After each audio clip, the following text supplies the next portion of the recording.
Given by Pastor Freddie Wright with North Point Community Church. Please silence your cell phones, and before we begin, I would like to recognize that we have two of our former mayors in the audience. Mayor Guy Goodson, thank you for joining us today, and most recently, our former mayor, Becky Ames. Thank you. Everyone, please stand if you choose. And it will be followed by our pledge. Thank you, Mayor, Pastor. and those on the council, bring greetings from North Point Community Church. Let's pray together. God in heaven, we are so thankful for all that you are holy, you're just, you're full of compassion and grace, and we're thankful for that, Lord. We come to you today knowing that you've taught us, as Jesus was asked, what the most important thing is, and that is to love you with everything and to love and serve our neighbors ourselves. And so we come to this meeting and live in that spirit today. We pray that that would reign in this place, in our city. We're reminded that all things work together for good for those that love you and are called according to your purpose. Lord, would we as a city, as leaders, as people who care about each other, would we live in that purpose and in that love as we walk through this life? Give us wisdom today, especially to these that are making decisions for those in this community. We love you. In Jesus' name we pray. Amen. Amen. Thank you, Pastor. Please join us in our nation's flag. I pledge allegiance to the flag of the United States of America and to the republic for which it stands, one nation, under God, indivisible, with liberty and justice for all.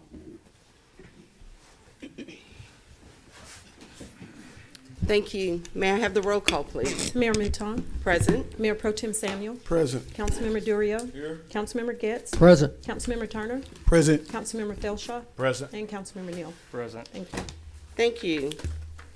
We have two proclamations today and also a presentation and two recognitions, one proclamation, and one presentation. At this time, I will ask our City Health Director, Mr. Coleman, to please come forward.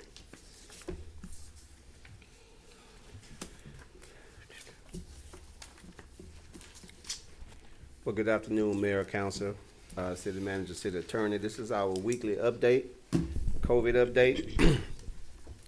Last week when I was with you, the new positive cases reported in Jefferson County was 78. This week I report we had 56. Last week we had 5 deaths in the county. This week I'm glad to report we only have 1. For the city of Beaumont, same time, we had 46 cases last week. This week, there's 39 cases. 2 deaths last week, no death this week. Last week in our hospitals, we reported 15 patients, which 87% of those was unvaccinated, and we only had 1 on the vent, which was unvaccinated. Yesterday, with 2 hospitals reporting, we had 11 patients. All 11 was unvaccinated. We had 2 on ventilators, and both was unvaccinated. The number of people coming in to get their vaccine, it's not where we want it to be, but we're grateful for the ones that are coming in. So the state of Texas just released some data from September the 4th through October the 1st, and this is for the state of Texas. The unvaccinated was 20 times more likely to die of COVID vaccine than the fully vaccinated. And this is the state of Texas. The unvaccinated was 13 times more likely to test positive than the fully vaccinated. In September in Texas, the unvaccinated made up 92% of all positive cases and 86% of all fatalities was the unvaccinated. And that's why as public health, we are still encouraging everyone to get vaccinated, because the data shows that when you're fully vaccinated, you have a better chance of surviving this COVID vaccine. So this COVID virus. So that's why we continue to encourage everyone to get vaccinated. Also, beginning tomorrow, at the Beaumont Health Department, we will start administering the vaccine to the age group of 5 to 11. So we do have the vaccine in, and we'll start administering the vaccine on tomorrow. So we're just asking everyone to call 654-3647 to schedule your appointment. And again, as we always, we're just encouraging parents to consult with their child's pediatrician if they have any concerns or questions as to whether or not their child should take the vaccine. So again, we're in a good place as it relates to the virus. Again, let's just be wise and be smart and stay vigilant. Continue to wear our masks when we're around crowds of people that we do not know their vaccination status. And so that's our weekly update. Thank you, Mr. Coleman.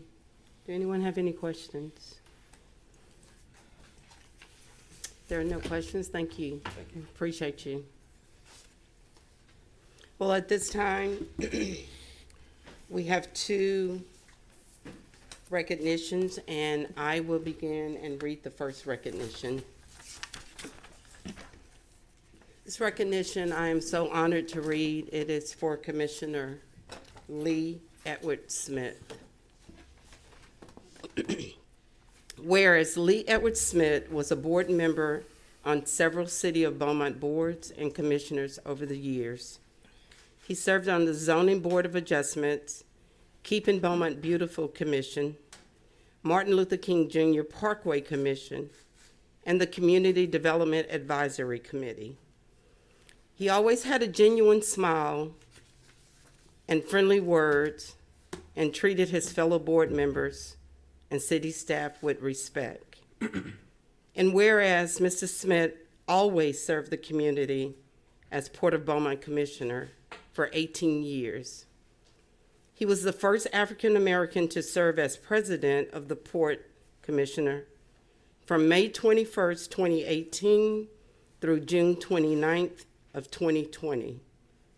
And whereas in addition to serving on the Port of Beaumont's Board of Commissioners, Mr. Smith has served as president of the Beaumont Metropolitan YMCA Board of Directors, president of the North End Neighborhood Association, service officer of the Dory E. Miller Post 817 of the American Legion, member of the NAACP board member of Beaumont, Main Street, trustee of Fellowship Missionary Baptist Church, and member of the Charlton Pollard Alumni Association.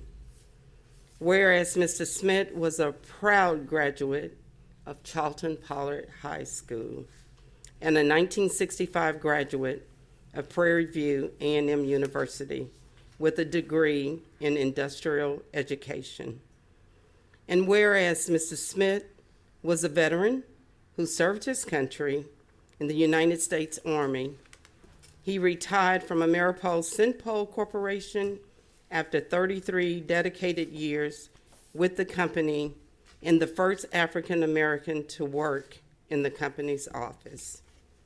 Now therefore, I, Robin Mouton, Mayor of the City of Beaumont, on behalf of the City Council, the entire City of Beaumont, consider it an honor to recognize Lee Edward Smith and thank him for his many years of hard work and selfless, dedicated service to our community. Accordingly, I, the mayor, hereunto set my hand and cause the seal of the City of Beaumont to be affixed. Robin Mouton, signed this day on November 9th, 2021. In his memory will be kept by his beloved wife, LaRue, daughter and son-in-law, Leisha and Stephen Linton, and 3 grandchildren, Taylor, Ryan, and Lauren.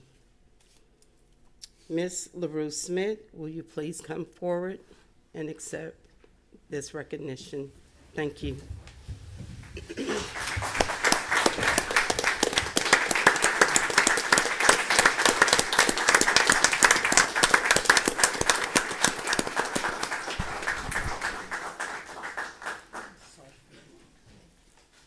Bless you. Blessings.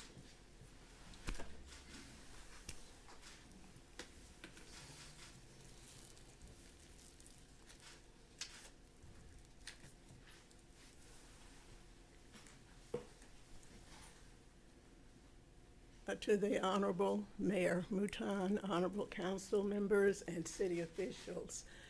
I appreciate the opportunity to speak before you today and to thank you for this honor. Lee would have been so proud of this. He loved the city, he loved each of you here in the city, and he felt it an honor to pay it forward, especially to the young people. He did a lot to try to encourage young people to give their best. And I thank you for this proclamation. Thank you, Ms. Smith.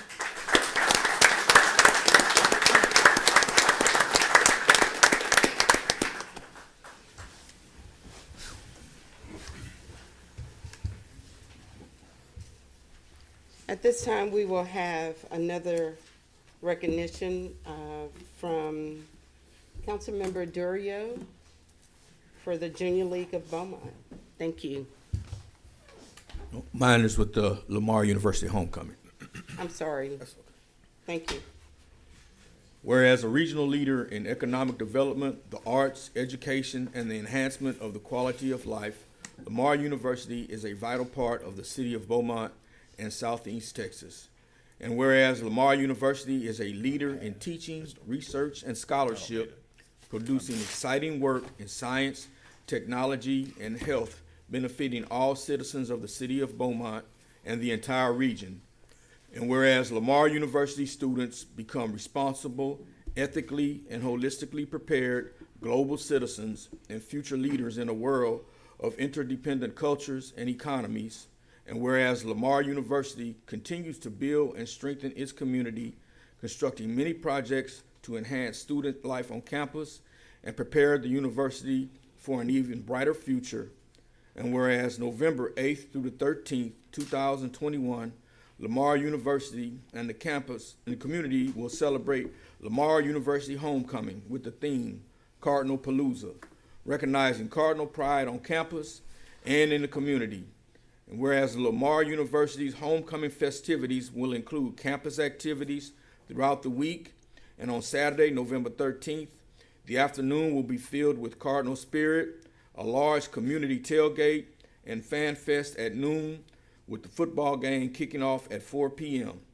Now, therefore, Robin Mouton, Mayor of the City of Beaumont, on behalf of the City Council and the entire City of Beaumont, recognize the important role Lamar University plays in our community and considers it an honor to proclaim November 8th through the 13th, 2021 as Lamar University Homecoming Week in Beaumont, encouraging all citizens throughout our area to join in the celebration of campus and community in recognition of the role the university plays in Southeast Texas and beyond. Accordingly, the mayor has hereunto set her hand and caused the seal of the City of Beaumont to be affixed. Robin Mouton, Mayor, November 9th, 2021. And receiving this proclamation will be Marco Bourne, Athletic Director of Lamar University. Thank you.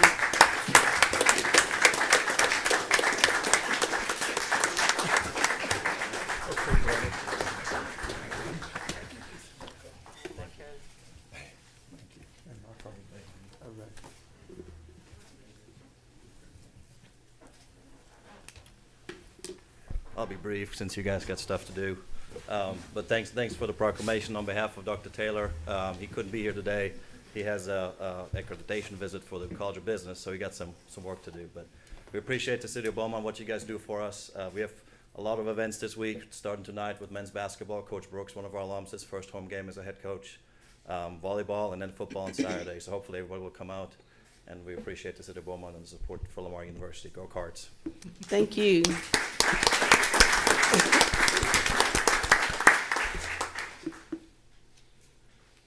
Now we will have Councilmember Felshaw read the recognition for the Junior League. Thank you, Mayor. Whereas Junior League of Beaumont is celebrating 75 years of history in Southeast Texas, whereas in 1946, Junior League of Beaumont became a member of the Association of Junior Leagues International, Inc., and whereas Junior League of Beaumont is comprised of a diverse group of unstoppable, empowering women with a common desire to make Beaumont a better place to live, the League has not only provided volunteer and financial assistance to numerous organizations in need, but has been the driving force in establishing community assistance, which consists of historical and cultural as well as educational organizations that are still in operation today. Some of these include John J. French Museum, Beaumont Heritage Society, Art Museum of Southeast Texas, Leadership Beaumont, Jefferson Theater, Southeast Texas Food Bank, Southeast Texas Family Resource Center, and the Beaumont Children's Museum. And whereas on Saturday, November the 13th, 2021, Junior League of Beaumont members will go out into the community and work their service Saturday as one league together to serve 8 different organizations. Now, therefore, I, Robin Mouton, Mayor of the City of Beaumont, Texas, do recognize Junior League of Beaumont and thank them for all the wonderful work they do in our community. Accordingly, the Mayor has hereunto set her hand and caused the seal of the City of Beaumont to be affixed. Mayor Robin Mouton, November the 9th, 2021. Receiving this recognition on the behalf of Junior League of Beaumont is Brenna Rodriguez, President, and others. Would you please come forward?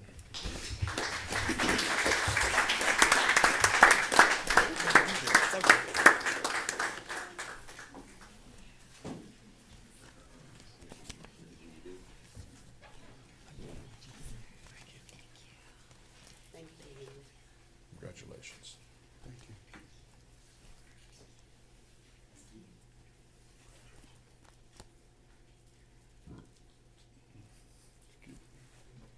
This is Mayor, Council, City of Beaumont. Thank you so much for honoring us for 75 years of our work in the community.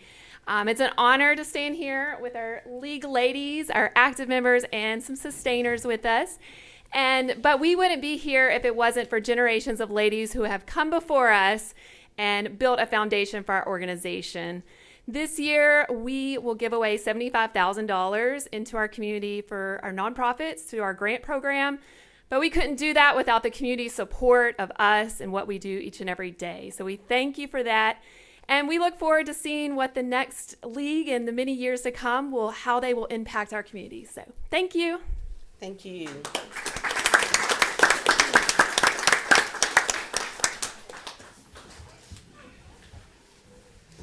If you're here for the presentations and would like to leave, now's the time to do so.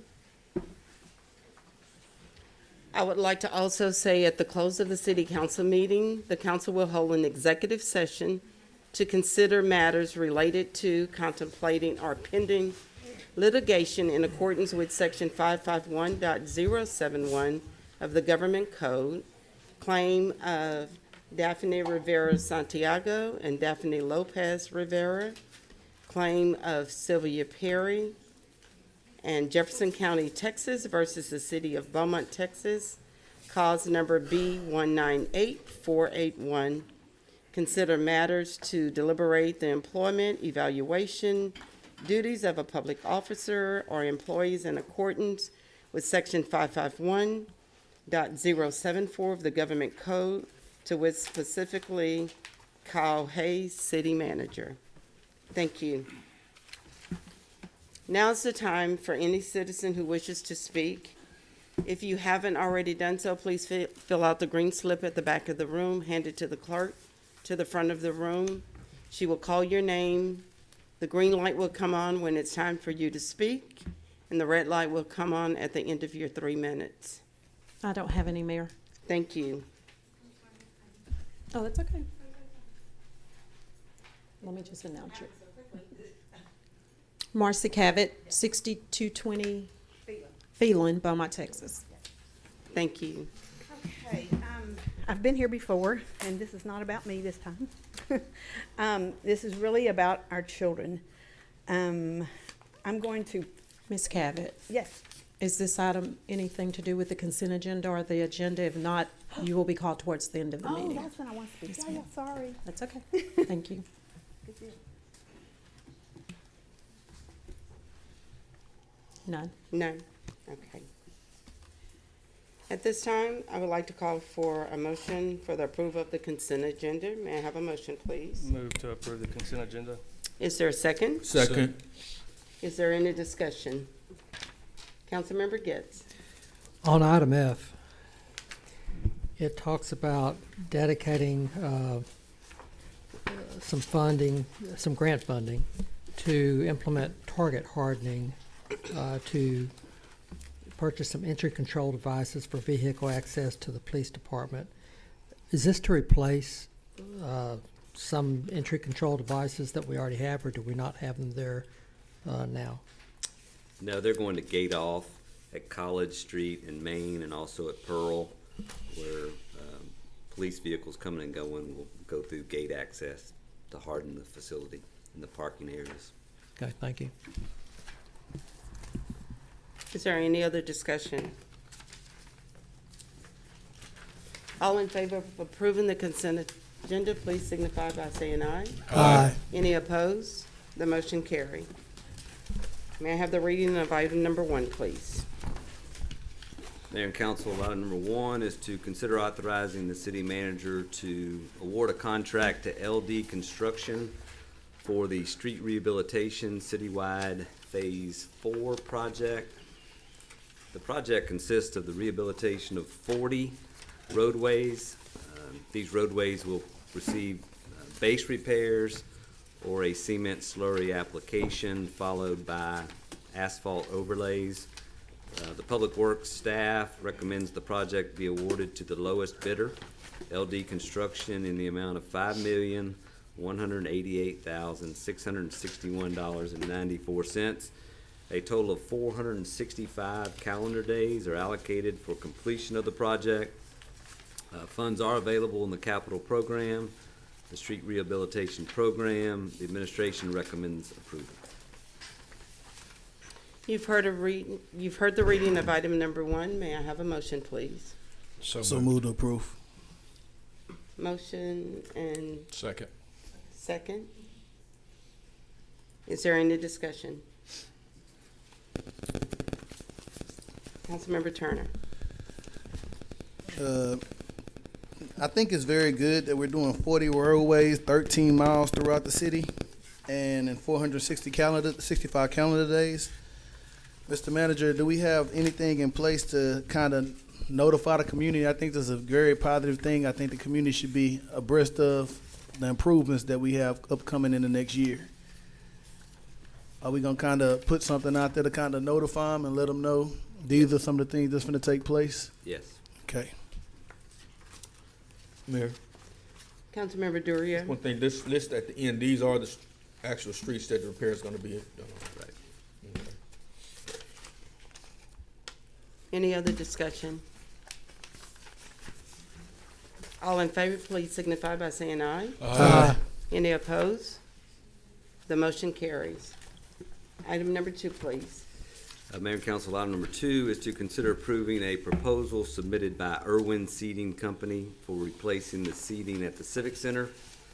Omnia Partners provide municipalities with the means to purchase products and services at competitive prices, contracted under the procurement statutes of the state of Texas. The proposed scope of work shall include the removal and disposal of the existing upper seating, furnish and install 1,827 new seats, new aisle lights, and providing a performance and payment bond.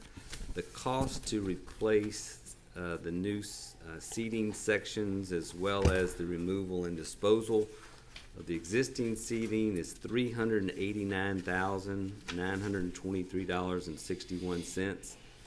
The Civic Center was originally constructed in 1977, so a lot of the seating, or all the seating, is 44 years old and is experiencing issues with component breaks and a lot of wear and tear. So this project is necessary to provide attractive and safe seating for our patrons. Funds were budgeted in the Capital Reserve Fund. The administration recommends approval. Thank you, Mr. Manager. You've heard the reading of item number 2. May I have a motion, please? So move for approval. May I have a second? Second. Is there any discussion? All in favor, please signify by saying aye. Aye. Any opposed? The motion carried. May I have the reading of the item number 3, please?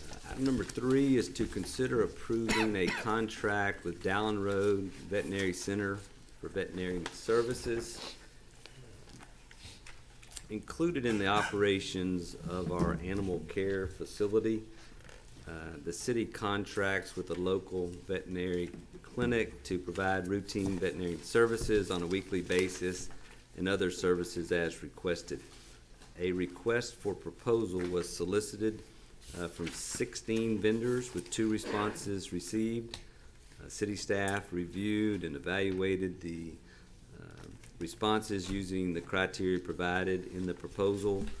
Dallin Road Veterinary Center of Beaumont met the criteria as set forth in the RFP. They are also the current vendor. The term of the contract is for 1 year. At the end of 1 year, the city may renew the contract for 3 additional 1-year terms. The administration recommends approval of a contract with Dallin Road Veterinary Center of Beaumont. Thank you. You've heard the reading of item number 3. May I have a motion, please? Move to approve. Second. I have a motion and a second. Is there any discussion? All in favor, please signify by saying aye. Aye. Any opposed? The motion carried. Mr. Manager, could you please take us into our first discussion item? Yes, ma'am. Mayor and council, we have 2 discussion items today. The first is to review and discuss possibly amending the code of ordinances related to various health department requirements and fees. And Kenneth Coleman, our public health director, will come forward and lead this item. Thank you, thank you.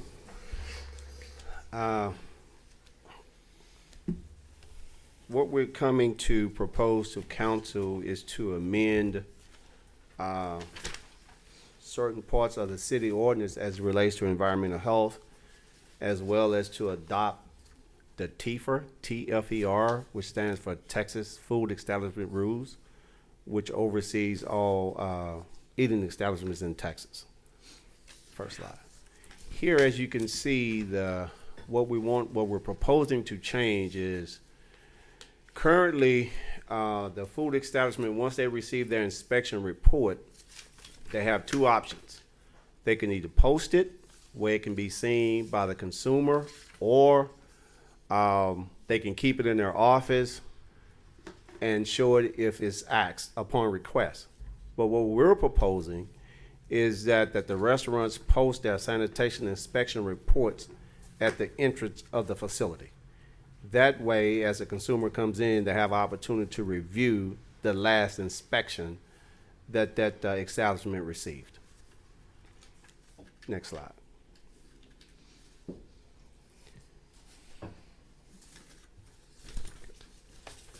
Now, the grading, as you can see, superior and above average was really the same, 80 to 100. And above, the average rating was 79 or below. But what we're proposing to change our scoring system of 100 to 95 being superior. And we have some restaurants who are superior, and I think they need to stand out. They need to be recognized for their superior rating, as opposed to just being grouped in with the average. So we're just proposing to change our scoring system to 100 to 95 being superior, 94 to 80 being above average, and 79 or below being average. And so that's what we're proposing, just to change our scoring system. This particular item here is the certification required in the ordinance now. What it reads that a person, public health was allowing someone 90 days after they've opened an eating establishment. They had 90 days to become a certified food manager. And so what we're proposing actually is to adopt what's in the TFER, because what the TFER is saying now, that a certified food protection manager is one who have shown proficiency of required information through passing a department-approved examination prior to opening up a food establishment. As before our ordinance, we were allowing you 90 days after you opened. And so now with the new TIFR, now you have to become a certified food manager prior to opening up a food establishment. Question. Yes, sir. So what if you have a restaurant that has a certified food manager and they leave? Does that restaurant have to shut down, or do they be given a period of time to have somebody brought back in as in that position? Well, they have to have a certified food manager on staff. And so what we recommend to each food establishment is to have more than one, because that a lot of times will happen because the certification follows the person and not the restaurant. And so that's why we're always encouraging everyone to at least have at least 2 certified food managers. I have a question too. Okay, do they have to be, you say they have to be on staff, but do they have to be in the restaurant at all times? At all times, there need to be a certified food manager on staff, on the premises at all On the times, premise. as long as the restaurant is in operation. Okay. Councilmember Turner? This question is kind of diverted to small businesses, the businesses that are kind of maybe 3-4 employee operations. Would they still be held to the same stipulations as the larger ones? Yes, as it relates to a certified food manager, because the goal is to ensure that what's being served is safe to the consumer. So regardless of whether you're a major food chain or you're a mom and pop, having a certified food manager is required. And that's just taking you through the training on how to properly handle food to ensure the safety. And the certified food manager, the certified certification, do all businesses who start know how to go through the process, even the startups, maybe someone who never actually had a storefront or a restaurant? Do we have something in place to kind of walk the startup companies through it? So Yes, they have to go through the planning when they're getting ready to open up a food establishment, and we go through what items you need to qualify to open up, and then all that's discussed at those meetings. Councilmember Getz? What is required to become certified as a food manager, and what kind of fee is associated with that? It's the state of Texas have, we will have it in the new ordinance. If what we're proposing passed, there's a link that you can go to. There's different sites that is recognized nationally. And the cost is,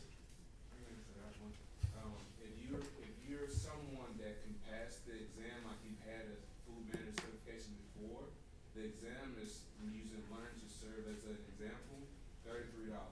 And the certification is good for 5 years. But if you're someone that's fresh and new into it, you can take the whole course for $77. And it includes the exam. Okay. Another question. This also applies to food trucks as well, is that correct? yes. Yes. By the way, this is Justin Jackson. He's the environmental health manager. Yes, sir. Councilmember Turner? yeah, one more. To get the certification, that process that we're discussing, normally what's standard about how long does it take to actually go through the whole process and get the certification? 8 hours.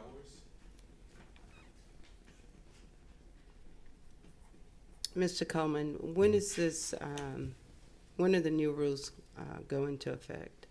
Well, we would like for you guys to approve it as soon as possible, simply because as I continue to go through, we're also proposing some fees changes, which the new permits have to be done by January of this year, of next year, rather. Of next year? Yeah. Okay, so if it's due January of next year, we're shy of 90 days. So if a restaurant has opened, say for instance, November 1st, and we're less than 90 days, would they have to go back and be in compliance because they're not within the 90 days of the change? Well, no, we're proposing taking the 90 days out. That's what we're proposing. Right now, they're allowed 90 days after they open to become a certified food manager. Well- What we're proposing is you have to become a certified food manager prior to opening. I'm sorry. Yeah. So if they're already open and they don't have the certification needed, because they were dependent on the 90 days. So will you have to go in and assess right at that point, okay, you had the 90 days. So will you go back on the date, or will it be okay for them to meet the 90-day requirement? If this pass, and hopefully it does, and someone falls into that dilemma, we'll work with them. Okay. We give them time to become a certified food manager. And as Justin stated, it only takes 8 hours. So, but we'll give them time. We'll work with them Okay. to ensure that they have a certified food manager on the premises at all times. Okay. Mr. Cole, can I ask? Yes. Come on. So, let's say, for example, we usually give at least 30 days after a business open to do their first inspection.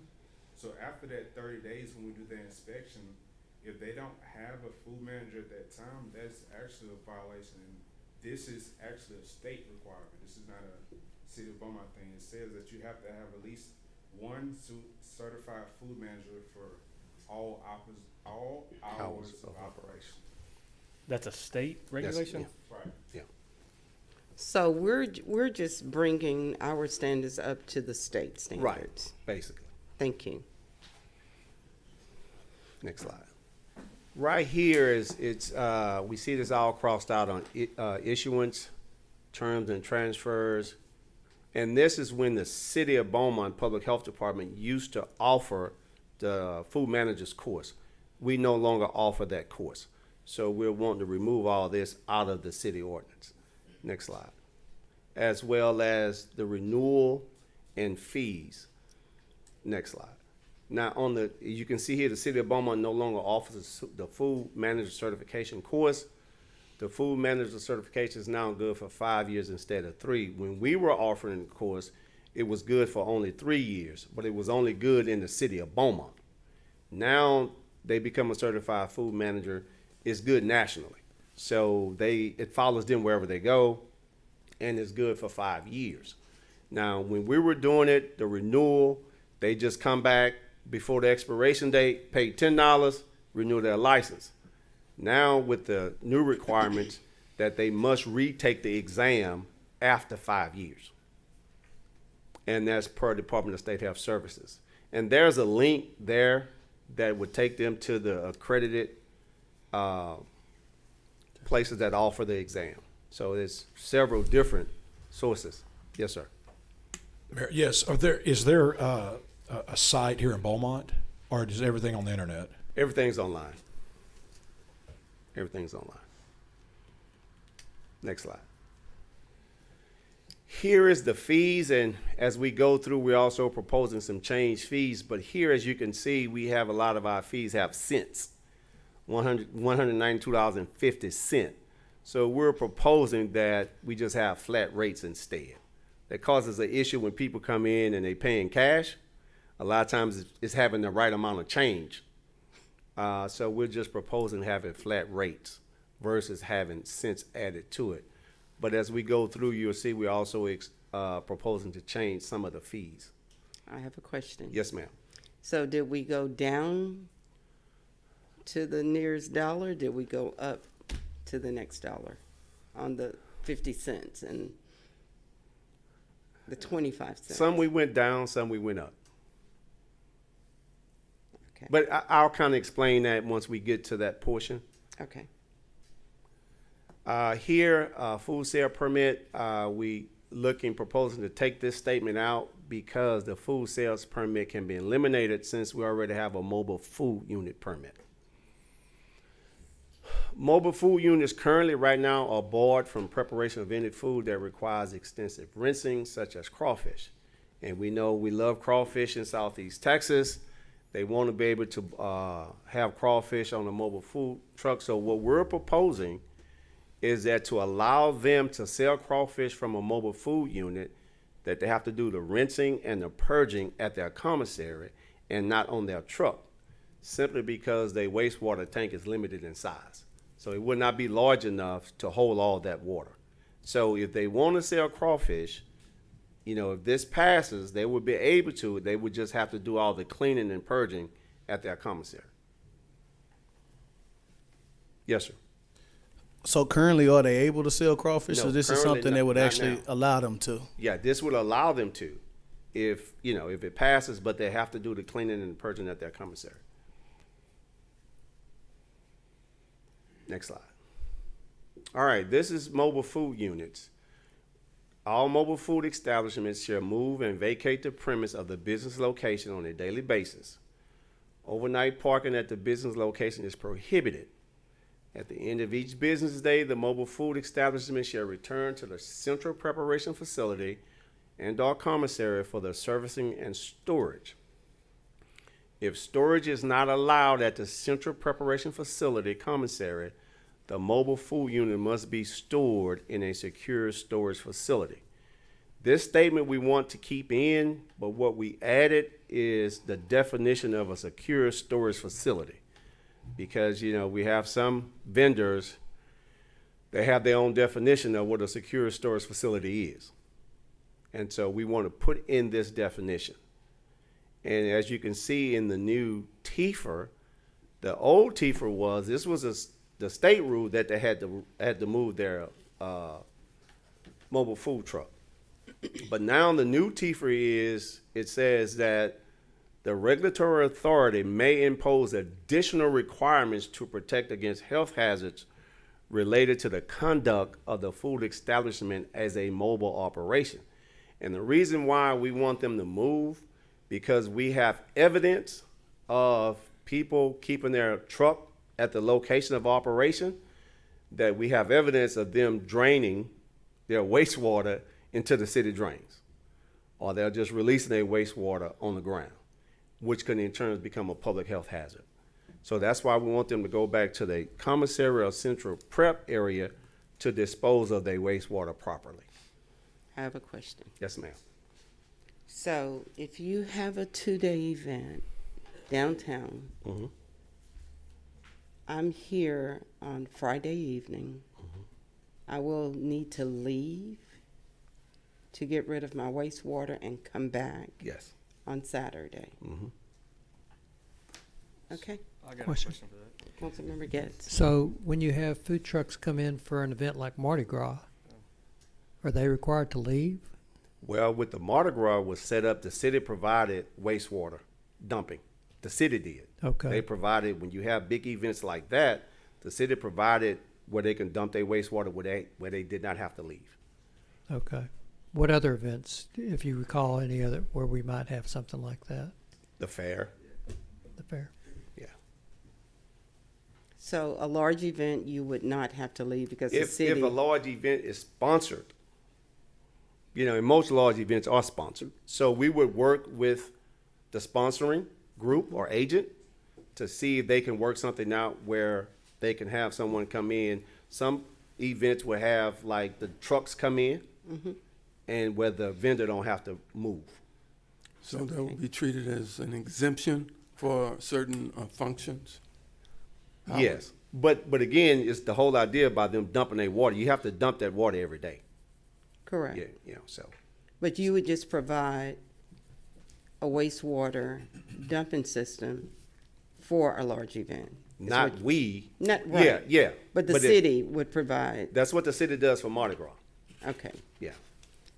And usually any other big function. Right. We'll work with the person that's putting on the event to discuss that. Okay. Yeah. So is the person that's sponsoring the event would be in charge of providing Yes. wastewater dumping. And Yeah. if they provide wastewater dumping, then that event would be given waivers to the 24-hour Well, mandate. giving waivers as to they don't Having have to to leave move and come at the end back. of the day and then come back. Right. Okay. Thank you. Councilmember Neal? That answered my question. Thank you, Mayor. Okay. Councilmember Durio? On those large events like Mardi Gras and the fair where the city will provide something for wastewater, is there a fee for that? Does the city charge those folks, or is that something we just do for them? I don't know if the city charged for the wastewater. No, I don't think. That was something that was worked out between the city and. I can add something to that. So let's say, for example, the fair. The fair is held at Ford Park currently, right? Ford Park has a bunch of different grease traps and that's where the wastewater is gonna go to the grease trap. So it's not that the city is providing anything, that's already there for the vendors. But I think the city negotiated with Mardi It's out Gras. there to ensure it's done properly. Yeah, Find a spot to take yeah. the wastewater. Thank you. Councilmember Turner? Just out of curiosity, how many food trucks do we have? It may be hard to answer the number, but I know we have a lot of food trucks that are actually on private property and kind of at a stable spot. So the ones that we kind of see in the same place every week or whatever, do they have to come back renew a permit? And if they do, all of those trucks that are at the same spot every day, we're saying, have we always required them to move and come back every day? Yes. Or now we're saying, No, we so they always have moved and Right. came back every day? Right. Now, when you get a mobile food unit permit, I mean, you have to have permission signed that from a property owner, wherever you're gonna be set up, right? And that's where you have to be set up daily, because that's the address you're giving, so that way we know where you're located if we need to come out and do an inspection. But at the end of your operation day, you have to move that truck. Your truck can't sit there overnight. Now lot do. A lot do, Help yeah. us. If you see it, let us know. Let us know, yeah. There's a lot of operators that come in illegally. Yeah. That we don't know without the public's help. So if you see something, please let us know. Because you have some that, you know, I'm gonna open up at midnight. Or Friday after Yeah. 5 after you close. Yeah, yeah, so, and Mr. Hayes is so right, and so we encourage all citizens to let us know. We even encourage, try to hold at least quarterly meetings with all our mobile food vendors to kind of keep them updated on the ordinance and answer any questions that they may have, but we also encourage them to let us know if they see someone that's operating illegally. And then we will go out and pay them a visit. And you're gonna require the food truck vendors to also have this food safety manager? Yes. I have one more question on that. Does the state law require it, or does the state law say you may require it? No, you must have. Thank you. Must have. And the whole idea behind the food manager's certification is that you go through this course and you learn everything about the safety of food, cross-contamination, proper temperature, so forth and so on. So the whole idea is to ensure, again, is what the consumer is consuming is safe. And that's why that's a requirement for anybody that's selling any kind of food. Any other questions? Next slide. Special events and temporary permit. The current ordinance does not have a hard deadline for special event permits. So what we're proposing that special event permits must be submitted at least 30 days prior to the event. Because we have people come in and want to hold something that's really huge. I'm just going to throw out on a Saturday, and they'll come in on a Friday wanting a permit. You know, and it takes time to go out and do all those inspections. So we're just proposing that at least give us a 30-day notice on special events, carnivals, festivals. If you're having baseball tournaments, and you know you're going to be selling food, so we're just asking that at least 30 days prior to the event. So let me ask. Yes, sir. So are you asking that they provide an application? Yes. For a permit 30 Yeah. days prior to? Yes. Currently, with the temporary permit, currently how it reads is food must be in the original package with receipt. That's currently how it reads. What we're asking is that to change the wording and adding the word purchased, food products must be purchased the day of the event with receipts. So if we're gonna have an event on Sunday, you expect me to buy the food on Sunday? Yes. It's not practical. No. That's not. Well, And I have a again, problem with this 30 days. That's not practical. It's practical if you holding a carnival. I'm sure you might know 30 days in advance. What do you call a defined special event? Carnivals, festivals, baseball tournaments. What's the limit, though? What do you mean, what's the limit? I mean, we're using the word special event, and we're giving you, you have the authority to decide whether or not you want to call it a special event or not. No. We don't look at it that way. We talking about big events. So what would you consider just a normal temporary permit? A normal temporary permit right now, if you wanted to have a fundraiser on a Saturday, currently right now, you have to apply for your permit 7 days prior to the day you want to operate. We can handle that with definitions. Yeah, well, So we will go from 7 days to 30 days? No. A special event.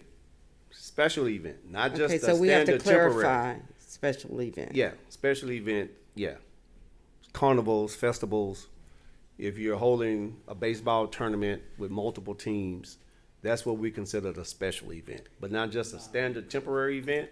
If you just want to sell food as a fundraiser, currently right now, we're asking that 7 days prior to the event. But of course, anything and all things are flexible. Well, okay, let's go back to purchasing your product the day of the event. How are they going to bring all the food from Mardi Gras in the day of, every day? Kenneth, could y'all live with if they bought it the day before of the day or the day of, if they? I can't even do the day before It's gonna have to be because- refrigerated properly, but Yeah. is there a way to give people, a couple days? Yeah, because I mean, it requires too much preparation, and that's too difficult. If I'm setting up for an event that I have to leave my station, go that morning, and purchase my meat, It's just, no. that's not practical. Does the state speak to that? Is that a state rule, or we're making it a Beaumont rule? It's practical in the sense of, again, let's keep in mind, we're talking about temporary permits, not a brick and mortar restaurant. So if what you're saying, and then we allow people to do that, how do we know, we public health, your storage? How do we know how you kept your food? How do we know did you keep it at the right temperature? Because I can't inspect your house. But you just had that guy certified to be a food safety manager. So but he should know. again, but when we inspect restaurants, right, they refrigeration has to be at the right temperature. They freezer has to be at the right temperature, because that prevents foodborne illnesses. If your food is not kept at the right temperature, so again, we're talking about a temporary. So if I allow you to just bring food from your home, how do we know that it was stored properly? How do we know that it's safe? And that's the whole idea behind when we talking temporary, is that we need to know that the product is fresh. We need to know that it's fresh and it was purchased from an approved source. And that's the whole idea behind this. Man. Okay, Councilmember Turner, then Councilmember Samuel. Honestly, I understand it can be a double-ended sword and kind of a huge hassle on staff to go out there and make those investigations to get the certificates. I've actually seen Justin in the community doing it, and I know it can be very overwhelming when we have these festivals and things of that magnitude. But I want the city to keep in mind, as far as being business friendly, when people are having festivals, the whole idea of them is to actually generate a profit. And when they're trying to generate a profit and you got vendors wanting to come in, a few days before the event, I understand we want to put the stipulation on it, but all at the same time, I really want to keep in mind that the vendors or whoever's putting on the festival, a lot of times they're doing it not just to do it, but to actually generate a profit. So I would kind of be in favor of maybe an additional fee for waiting at the last minute versus not being able to do it at all. But that's just a suggestion I'm putting out there, because I know when you're doing fairs and fundraisers and things of that magnitude, you're doing it to actually raise funds. Councilmember Samuel. I do understand the concern about convenience for those who are utilizing the services of our health department. But I believe, as opposed to looking at profit, I'm looking at the safety of our residents. We can have an event and have a super spreader of contaminated food. So I don't know the answer, but I believe we must always look at the safety of the individuals that we serve as opposed to the growth and profit that will be gained. And that's the way I tend to look at it. So allowing someone to keep the food and just assume they're going to store it properly, that assumption could lead to deaths or illness.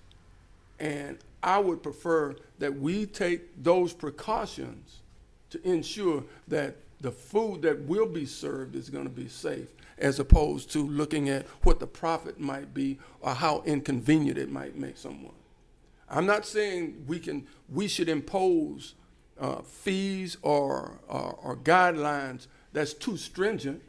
That's not what I'm saying. But I'm saying if there's a rational basis for the caution, then I think we need to be concerned about that. If I can say something now, the 30 days, we can work with that. We can look at, whatever you guys would recommend. We can look at that in terms of, the 30 days. We can reduce that to. With 14, I know you have to schedule Yeah, overtime. yeah. We can live with that. We can live with, the 30 days, reducing that down maybe to 14 days or whatever you guys would recommend. We can live with that. One moment. Mr. Coleman, Mr. Jackson is trying to say something. Chomping at the bits. I'm trying to get in here. So let me break down a little further about special event. And a special event is an event that has a temporary permit that has 6 or more vendors. When we say 30 days, we're talking about huge events like the fair. The fair is not until next year. I'm already corresponding with YMBL about the fair. So the 30 days is for like real big events. So like, let's say we have a church carnival that has 6 booths. That still would fall in that 7 days in advance. So I wanted to break that down a little bit further. Thank you. Thank you. Mr. Gates. That's very useful to hear that, because sometimes when you're having an event, vendors, it doesn't get publicized till closer to time of the event. And then vendors might want to jump on the bandwagon and say, oh, I want to have my truck there. And it's, 2 weeks out or something like that. So, obviously we all know when the fair is coming. We know when Oktoberfest is coming. We know big events.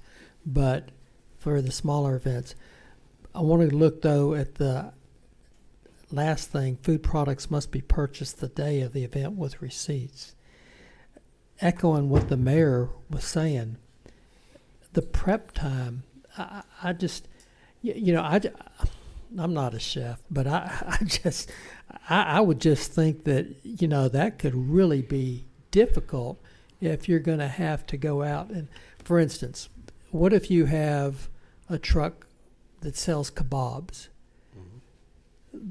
They got to go out and get all the meat and all the chicken that morning before they open up, and I just don't know how you work that. I really don't. Yeah, that's the norm right now. Pardon me? That's the norm right now. You Yes. have to buy it the day of. Mm-hmm. So they're managing it. Ma'am? It's being managed. Yes, I mean when we find out, when we go out, and again it goes back to really what Councilman Samuel was saying. Again, it's public health. Our overall goal, our overall job is to prevent disease. Right. Safety. Because if we allow a person, and I've permitted you, but I allow you to keep that food at home a week before your event, and somebody purchase that food and get sick, they gonna fall back on the health department. They gonna fall back on the city of Beaumont because that's true. I gave you a permit. And so again, we're looking at the safety and the health of the consumer. Mr. Jackson. One more thing as far as like temporary events go, most temporary events, the food is not something that's hard to get the day of. Like most temporary events, you're doing like Zumo sausages, or like hamburgers and stuff that's easy to actually get. The whole idea of a temporary permit is not a outdoor kitchen to where you need all of this 30 hours to prep all this and stuff like that. Councilmember Turner. So if it's an event, now thanks for the clarity. Besides special event versus event, so that actually helped me out a lot on my understanding. But let's just say if it's a Little League team boiling, like you said, sausages, things of that magnitude, or maybe a death in the family, maybe trying to raise some funds, going through the permitting process, that would be regular standard 7 days, correct? Right. Okay, so that won't change. Correct. Okay, now I got clarification. I got understanding. I was more concerned about the Little League football, basketball teams trying to raise funding, as well as, if it was a death or anything to that No, magnitude. that's trying to raise a funding. standard 7 days. Okay, And standard of course, 7 days. And again, we're flexible.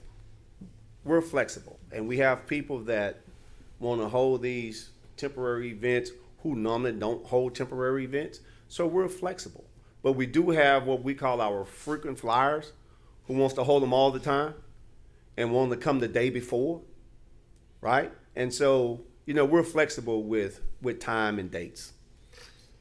And you know what they say, and I'm glad to see Mr. Jackson today. They'll say, well, Mr. Jackson know me. Yeah. He always come and he know I'll have my stuff ready and together. But that's not always so. That's not always the case. Councilmember Duria. Mr. Cole, would y'all, on the purchasing of the food products, do y'all feel that it would be safe if instead of day of the event said within 24 hours of the start of the event? Again, I don't know how you stored it. I don't know how you kept it. And that's the whole concern. That's the problem. That's the problem. If you brought it 24 hours before, where'd you keep it? Was it under the right temperature control? Was it in your hot trunk? Right.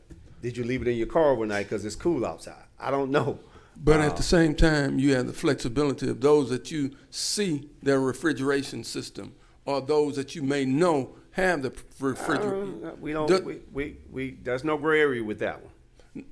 Not gray area, but you say your department has flexibility to adjust on dates and times, on whether or not if you come in, let's say you want a permit for a Saturday, and you came in a day.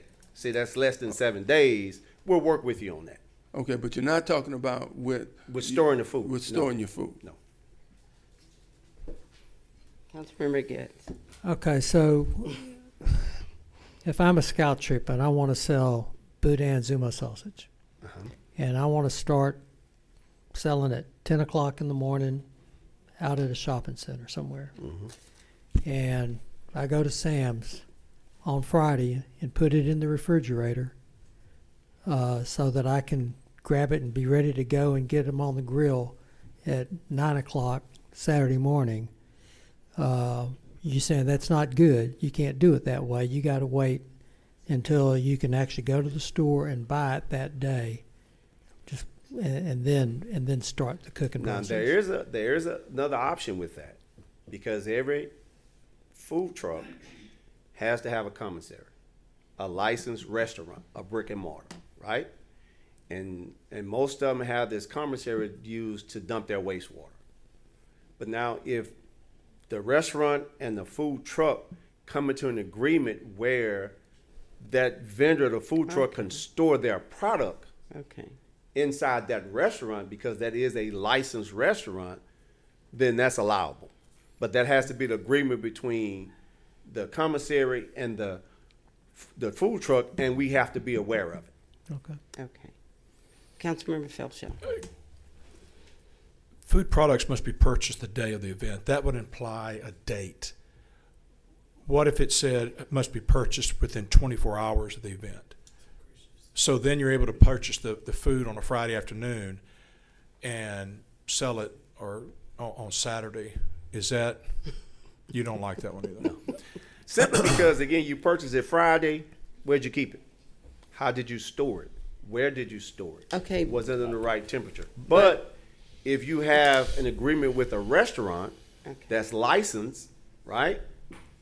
And you have that agreement, and we're aware of the agreement, we have a copy of the agreement that you stored your Zumos let's say in Cheddar's, then that's allowable. Well, and let me say this: the sickest I've ever been in my life was one time when I had food poisoning out of a restaurant, and you don't want that. It's a bad thing, and so I'm sensitive to this issue. Okay, but I'm also I don't want to burden the public with things that's just unnecessary. But what most food, I mean, do we believe that? And I'm not the guy you are at health, but most food won't spoil within 24 hours, will it? Not if it's kept under the right temperature. Mr. Jackson, he's about to jump out his seat. Come on, Brother Jackson, help me out here. Give me some. So what we have is called the temperature and danger zone. You have 4 hours a 4 hour window before food starts making bacteria grow rapidly. In 4 hours? 4 hours. Mm-hmm. So if you go to a bakery and you see that they have their kolaches, they're supposed to keep a temperature log or a discard sheet to where they have to throw away those kolaches within 4 hours. So you're saying if something's made that morning and I buy it that afternoon, if they don't keep that temperature right, I could get sick? Yes, correct. I'm going to quit eating out. Thank you, Justin. Mayor. Councilmember Getz and Councilmember Duria.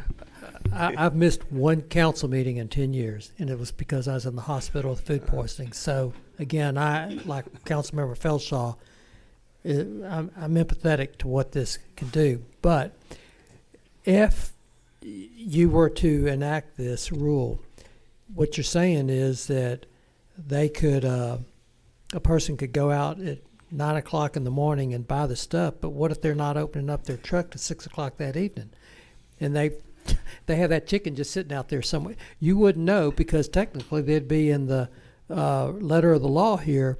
Maybe a better way would be to get the vendor to sign some sort of an attestation that I have complied with whatever regulation for keeping the food, so that you have something that they have signed and attested to, that saying they're doing what they're supposed to do to keep that food safe in the right temperature zone, as opposed to a hard and fast rule here, because there are ways to skirt that and not comply with what you're intending to do, which is to provide for the safety of the citizens. I mean, that's a thought, but what we've experienced over time is that most people, when they get a temporary permit, they purchase it that morning. I mean, they ain't in operations by 11 or 12. But again, Well, if you're trying to hold them accountable, okay, and you are asking them to sign a document attesting that they have complied with all applicable food safety standards with regard to refrigeration, that to me kind of shifts the liability back on them. If they have signed that under penalty of law, and then they are later found to have done it, that's kind of on them at that point. That's a legal question. And it won't stop you from getting sued. It won't stop you from getting sued, but it's some evidence that you're relying on what the vendor is saying, as opposed to, what. Well, at the time they make application, they're made aware of the rules and regulations that they have to comply with. Right. Yeah. Either they follow them or they lie to you. Yeah, exactly. Now, with temporaries, if you apply for your application, right, and you give us the date you want to operate and your location, right? Now, we go out, the inspector go out that morning to ensure that everything is in compliance with what's allowed and what's not allowed. So, they have to have certain items for washing hands, for washing their utensils, and all that. So all that has to be in place prior to them. You apply for the temporary, right? And once the inspector goes out and then inspect your operation before you operate, then that's when you actually issued the permit. So if you don't meet all the requirements, right? Then you don't get the permit. So we out there before you even start operating. Oh, wow. On the temporary.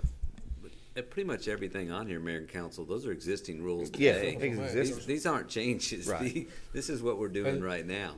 So he was just going through, right, talking about the salient changes, but these Yeah, are, that's currently these are, in operation. These are current Has been practice. any pushback or complaints on that, having to purchase the food the day of the event? No. I mean, you may have one or two that will complain, but for the most part, everybody's is in compliance with that. And you may not know, but is this pretty standard for most cities, most health departments that you know of? Yes, for the simple fact that if you in this position, then you know how easily somebody can get sick. Okay. From just like if you read through most of our requirements, like even washing hands, like a lot of germs just pass from not even washing hands. So food temperature, that's a step above that because it grows so rapidly after that 4 hours. I had one more. Councilmember Getz and then Councilmember Turner. Okay, so one more for me. So sometimes you have meat products that people need to marinate or smoke overnight. And so how does that work into your requirement that food has to be purchased the day of the event? Because how does that even happen? It doesn't. They lie. Currently, as it stands, it violates the city ordinance. Well, so that's some real good food that people aren't going to be able to eat that is available now. We definitely don't try to make it difficult. And I know to a lot of people it may seem that we are making it difficult. But in our position, again, it's the health of the consumer. Safety. It's the health and the safety of the consumer. Yeah, it would be wonderful if we can trust that everybody would follow the rules as they are. That would be wonderful. I mean, what we're talking about now as it relates to food trucks and temporaries, we have some of the same issues with restaurants. Mm-hmm. And the number one cause of foodborne illnesses, believe it or not, is not necessarily the contamination of the food. It's the worker. It's the employee not washing hands. Mm-hmm. So again, our job is to protect the health and the safety of the citizens. And sometimes it may seem that we're being difficult, but we're not. Well, before we come back and vote on this, I'm going to certainly want to hear from food truck vendors and give them an opportunity to weigh in on this and see what they have to say about it. Because, like Councilmember Turner said, we want to be sensitive to our vendors and not be seen as, not business friendly. Well, we want, but I mean, going out and asking their opinion or what they think, we have to go by the public safety, health rules, and what's going to be best safety-wise. And it does seem unreasonable for someone to have to purchase the product the morning of, because they may not have the product available, and you spent this money on a permit, and you've set up your truck, and then you get to the store, and guess what? I have a truck and a permit, but I have nothing to sell. And then you're running all over town, and I mean, my family had a catering business, so it's nothing new to me to even think that. Yeah. Mayor. I know what it's like. However, I always say safety first. Safety first. And so, to the truck vendors that may be here, to the truck vendors that may be listening and watching, we don't want to make it hard for anyone, but we can't allow you, as you say, because it's a cold winter night, I'm just going to leave the meat in the car because it'll stay cold. and then you get up the next day, you put it on the pit, you cook it, and as Mr. Jackson say, within 4 hours, or even before you put it on the pit, it's contaminated. Right. And then we have a city of sick people, and then it points right back, To well, the us. city let me do it. But if they come to an agreement with their commissary to do the preparation there, that is allowable. They Absolutely. could prep all that the night before, leave it there, and then go get it the next morning. And then they would have you to check it at the commissary, Right. correct? Long as we see the agreement between them and the commissary, just like with the wastewater law, right? When that vendor goes and dump his or her wastewater, then the commissary has to sign that wastewater law. And that's how we know that the person is going daily to dump their water. Good. Councilmember Turner. Mr. Coleman, we're on temp permits. Do we have a limit on temporary permits on, is it a limit? For a year on Just temporary. out of curiosity, is it a reason that we are limited to for a year? But now temporary permit lasts, you get one You temporary get permit. 2 weeks, right? Is it? 14 days. Yeah, 2 weeks. So that's, maybe 2 months total. So is it a reason we only do 4 a year? Just out of curiosity.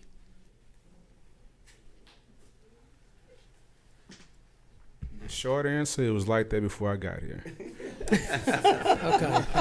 Okay. Now wait. Okay. Councilmember Durio, and then Yeah. Councilmember But- Getz. This here is specifically for temporary permits for food trucks and stuff like that. Right. So, and it's already in place. Already in place. So this is something that they're used to doing. Yes. They've been doing it. They buy their food the day of the event, or they're stored at the commissary. So as far as like Councilman Guest was saying, having the season and marinate and all that, that does not affect what goes on in restaurants because they have the facilities Right. to keep it at a certain temperature and you can check it. So these folks are used to doing it this way. All right. Councilmember Getz. Okay, so any of us can drive down College and see food trucks that are there for more than 2 weeks, okay? And they're pretty much there night and day, 24/7. And so you're saying those are temporary permits and that they're not following the regulations or what? A food truck is violating the current ordinance if they stay where they're operating round the clock, as long as they're not operating. Now, you're good to stay there if you're going to operate 24/7. You're serving food 24/7, you're okay. But once you close your windows, you're supposed to move that truck. So now if you're seeing that, and I have no doubt that you are, call me, Councilmember Getz, because they're in violation of the city ordinance. Why you getting something to eat? Okay. So it's 4 permits per truck? No. A food truck is you get a food truck permit, and that's good for a year, correct? I just wanted to add on what you were saying, Mr. Getz. So what you're saying is two different things. A temporary permit good for those 14 days, but for the mobile food unit, the ones you see on College Street every day, they most likely have a year-round food permit. There's different between a temporary permit. Okay, so there's something called a year-round permit Yeah, that, yeah. that you can get and pretty much be at a location. Right. Why wouldn't everybody just do that? Because the investment in the mobile food truck, those trucks can be as high as $50,000, and that's why a lot of people don't get into it. And we have a lot of people who think it's easy to get into, but once they start, No, I'm saying why wouldn't you get a year-round permit instead of the 14-day temporary permit? Because a temporary is what it is. A temporary, it's not year round. And most temporaries, pretty much, your church is giving a function, or you raising money for a little league football team, or as Councilmember Turner saying, someone may be raising money because there's a death in the family. It's something that they don't do all the time, and so it's just a fundraiser at this moment. That's pretty much your temporaries. But your mobile food trucks, for people who have invested that kind of money, they get a year-round permit. And they don't have to buy their food every day. Yes. There is no way they're doing that. Some of this food you can't even buy around here.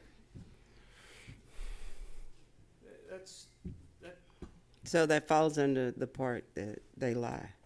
I don't think they're lying, but they're not getting the food the same day. I can promise you that. They're lying. No, I mean that's not even Right, it's not even, Yeah, now if they have a agreement with the commissary, which is the central preparation area, they have an agreement with that, they can store their food there. They just can't keep it on the truck. But I'm even going back to the fair or Mardi Gras or pick an event. Some of this food that they're selling out there, like Get said, some of this stuff you don't have it around here. like cases of Like turkey legs. Alligator meat or they're not. That's not.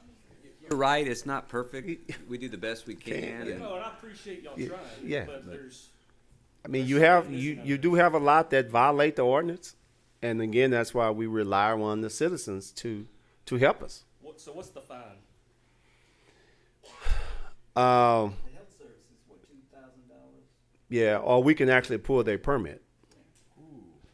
Pull their permit that they never get another permit? Yeah, we could do that, or suspend it. That's up to the health director to do that. That's the last resort. Yeah. It's a $500 misdemeanor. But like Zumo sausage, for example, I mean, you buy it by the case and you keep a couple more in your freezer and you can always sell those too. I mean, you don't buy it the same day. Well, but if you have something on a Saturday, that's right, because they're closed on Saturdays. That's why we. And Sunday. So everybody that's selling Zumo sausage on Saturday and Sunday is breaking the law. Hey, y'all can take, you can take this provision out if you want. I'll vote to take it out. You can. You can. I mean. But then you take it out, and then where's the safety of it? We're not recommending that, but if you Yeah, don't like I something. mean, that's something you don't guys like are gonna have to something, take it consider. out. I'm just standing up here on behalf of the public health department. Say that. You know, we're thinking about the health and safety of our citizens. Because when you, just based on the conversation, when we know people are not buying product every day, so what do you think is gonna happen if you remove this? Oh. It's gonna get worse. But does the receipt have to come from a place that you buy it, or can it come from somebody else? What do you mean? No, it has to come from an approved source. I can write receipts. No, we don't want you No. writing receipts, Councilmember Neal. I would caution this council from jerking that out. It has to be a compromise. Yes. I would hate to think that a guy would buy something and sell it to me a week later. So I think there may be a compromise, but I think we need to talk to other people if we need to get some more advice but I mean, I would be careful with just extremes. Councilmember, well, but according to our city health director, it's not extreme. This is what they're doing today, They right used now. to doing Yeah, it. it's what And we're this doing this now. protects the city by having this in here. And they're used to doing they do it now. They're already doing it and they're used to doing it. But we all know Zumos is closed on Saturdays, and there's more Zumos being sold on Saturdays. Can't you buy that at than- H-E-B? Buy it at H-E-B. Well, you can buy it I at mean, H-E-B, but if you're, Sam's and everywhere else. Sam's and H-E-B Sam's, you and can Kroger get cases. You can get cases of Zumos from the retail store. not like you can from Yeah, but Zumos they're good directly. about donating the product to some of these organizations. And that's that are- true, they donate. So I know Again, I mean, it's up to you guys. We're currently doing this. Again, we're thinking of the health and the safety of the citizens. So with knowing that people are violating the ordinance as it's currently written, if we remove this, or if you guys decide to take this out, just consider the cost. Consider the consequence of what can happen if people are violating it now and we have this in place. So if you remove it, there's no restrictions. There's no oversight of where the people will store the food. So true. I got a Councilmember question Turner. to the city attorney. From a liability aspect, because I understand what was stated earlier, it wouldn't be logical to, like you said, create the form like that was mentioned earlier, that the liability would fall on the actual person preparing the food. Like, could that be an option? If a person gets sick. Because they're doing it anyways. Like, that's what we're all kind of talking about up here right now. Well, if a citizen gets ill, or worse, dies because of some foodborne health issues. I would rather be on the side of saying we had regulations in place to prevent it from happening, as opposed to saying at one time we had them, we took them out, and we forgot about them. I don't want to be on that side. We should be on the side of protecting the citizens from any health issue that might occur pursuant to the health codes of the state. But that's not what I understand Councilmember Turner to be saying. If he's saying, which I brought up the subject earlier, instead of having this regulation, which we all, I think, feel like it's being violated pretty much routinely, and if we know that, and there's really no way to enforce that practically, instead of that, what if we had a form in which the vendor is attesting that, yes, I complied with whatever your requirement is for refrigeration for within whatever period of time service starts? Because I can tell you, under this circumstance, there's no way, as Councilmember Taylor said, there's just no way this is being complied with. Councilman, it is. When people take out a permit, most people do it right. Yeah. Like Councilmember Durio said, most people know the rules. These are long. These have been the rules for years and years and years. So staff goes out. They do check to make sure to purchase that day, and they have receipts. And most people know what the rules are, so it does work. So I don't know why we're spending so much time. These have been the rules for many, many years. It does work. We all wish we didn't have these rules, like Mr. Coleman said. But if you didn't have the rules, you'd have chaos out there. So that's our number one priority is to protect the public's health and safety, and so many things we do. Police, fire, EMS, going down the list. But this is here to protect the public. If you don't like it, we can take it out, but wouldn't be good.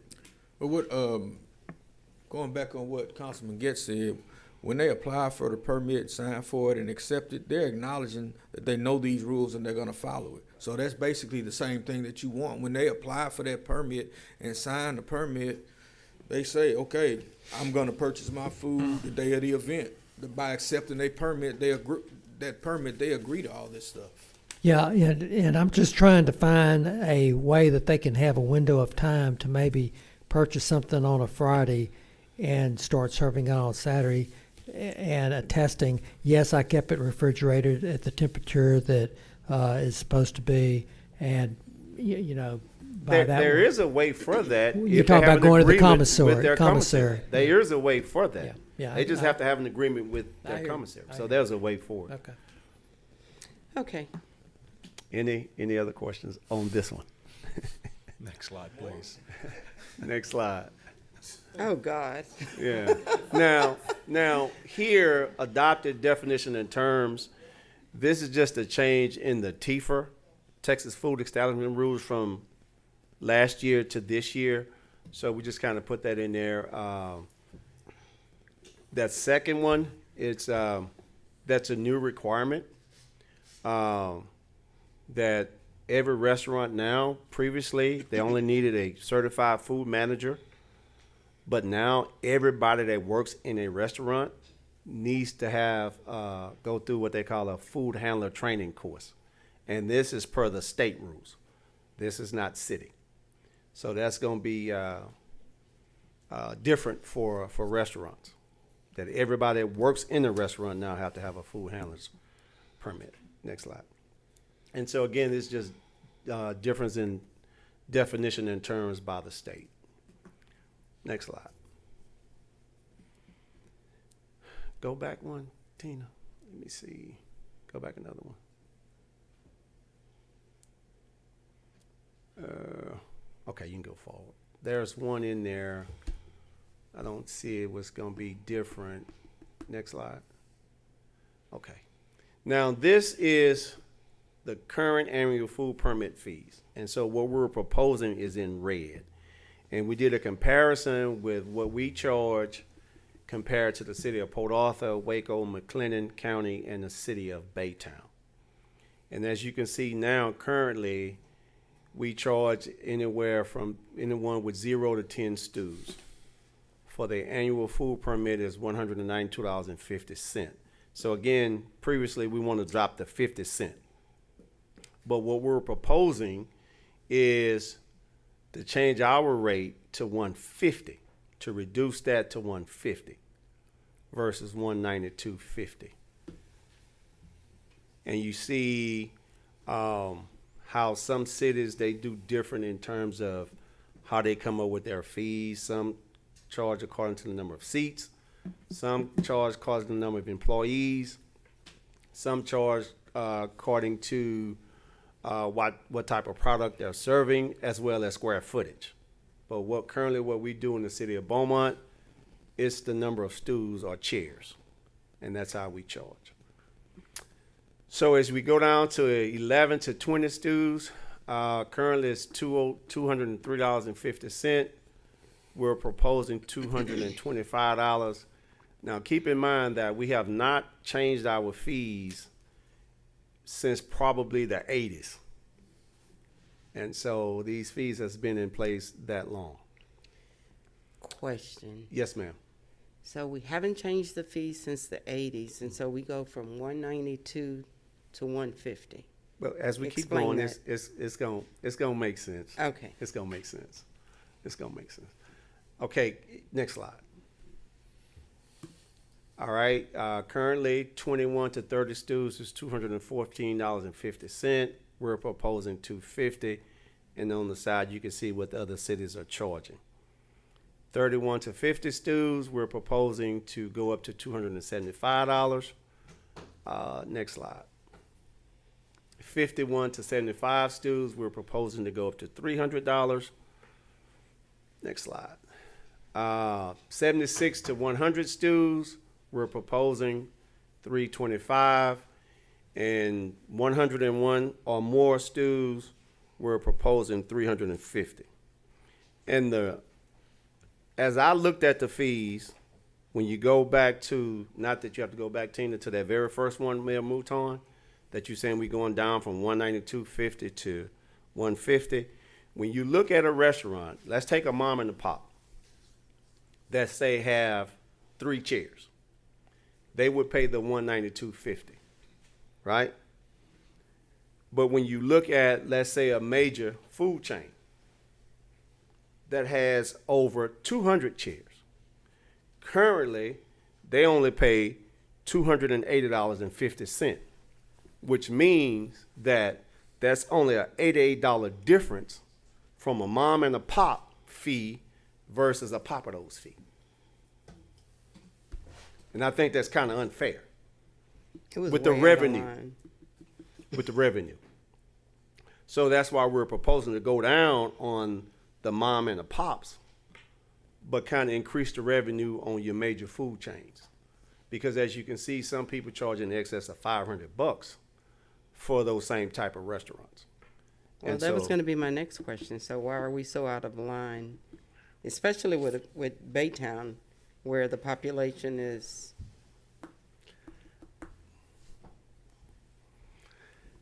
You know, it just at this time we're bringing the proposal to you. Okay. So it's something for us to look at. Yes, ma'am. Next slide. Next slide. Question, Mayor. Question. Go ahead. Places like the deli in Walmart or in Kroger's that actually serves hot food, how are they charged? They don't have any stools or chairs or anything, so how do y'all come up with a fee for them, or do they pay hot food? They pay different. They got different permits in Okay. the retail store that may have a deli, seafood. They pay for each additional permit for that. Current temporary permit fees. Back to the temporary. Currently, there's a charge of $33.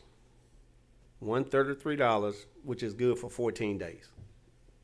So they can operate for 14 straight days if they so choose, and they pay one fee of $33. What we're proposing is $30 for the first day and $15 additional for each day after that. Compared to the city of Port Arthur, it's $30 a day, per day. Oh, I just noticed that said per day. City of Baytown is $30 per day. And we're charging currently $33, and that covers you for 14 days.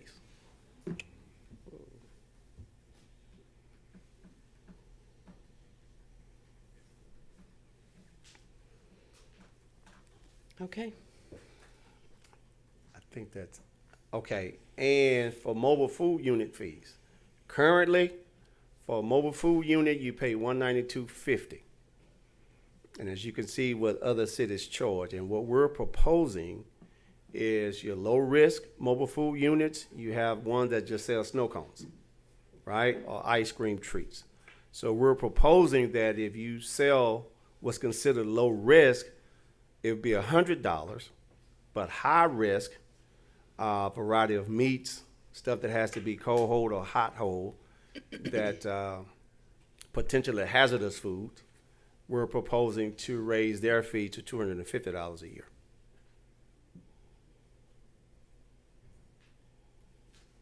That's what we're proposing. And as you can see the comparison with other counties.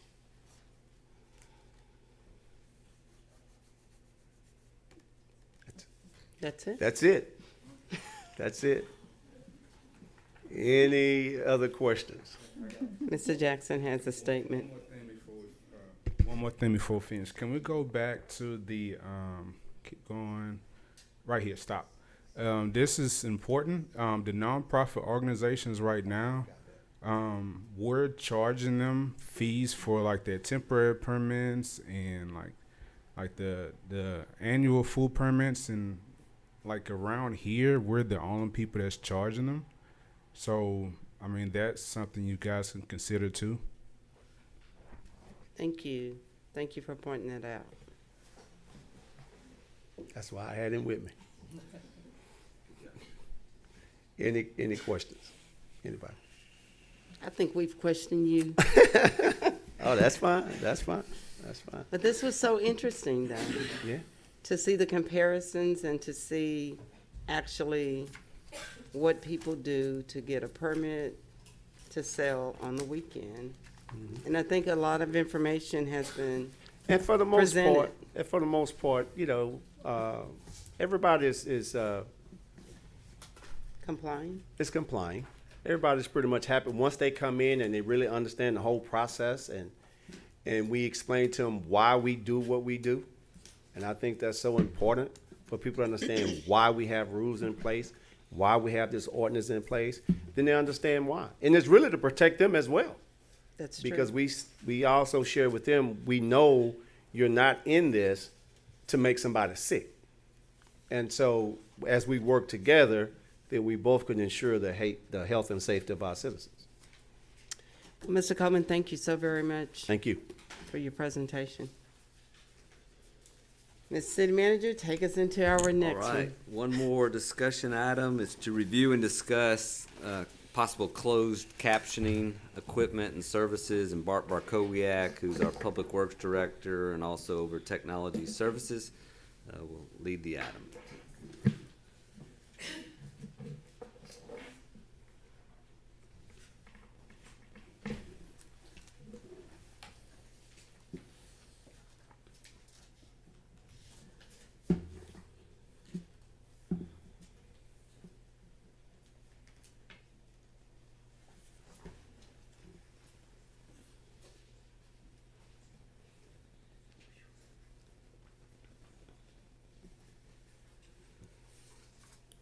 All right, so I'm going to go through, we went in the last work session through closed captioning, but I'm going to review where we're at today and then what our options are moving forward.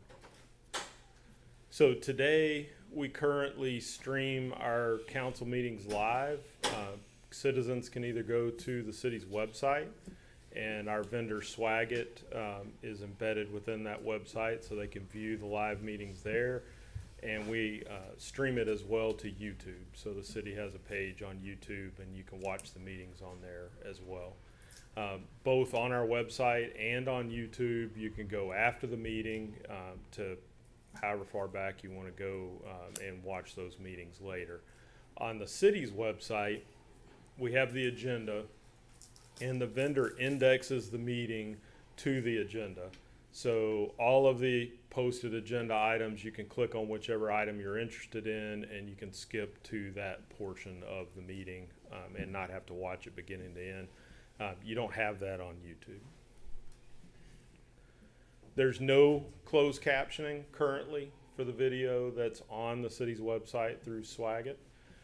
YouTube does have automatic captioning. It's generated by machine learning algorithms. They estimate the accuracy to be about 80% on that. And that captioning is available as the video is streaming live on YouTube. And then after the meeting is closed, it'll be about 1 to 2 hours later, and then that closed captioning would be available on the meeting afterwards on YouTube. But no closed captioning on the cities at the present time. The closed captioning that's on YouTube is English only, no Spanish. So if we want to move forward and improve where we're at today, there's a few options we've looked at.